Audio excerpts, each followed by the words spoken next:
Bos, macan tutul, bos.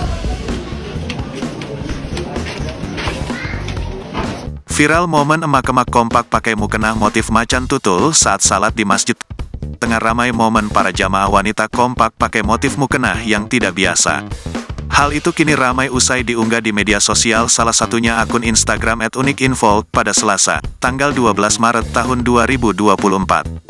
Betah banget tinggal di Indonesia, seperti ibu-ibu ini sholat pakai mukena motif maung, tulis keterangan pada unggahan. Pada video, terlihat jika si perekam menyorot momen saat para emak-emak ini tengah berada di sebuah masjid. Nampak jika emak-emak ini kompak menggunakan mukena kuning dan hitam persis seperti motif macan tutul. Bos, macan tutul bos, ungkap perekam video tersebut.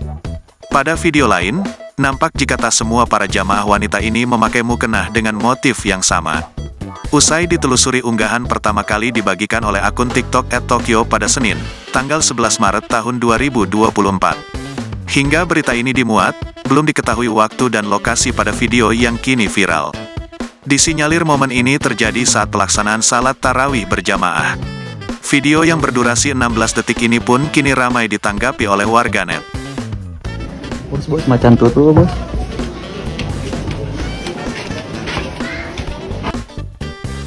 Download Tribun X sekarang, menghadirkan lokal menjadi Indonesia.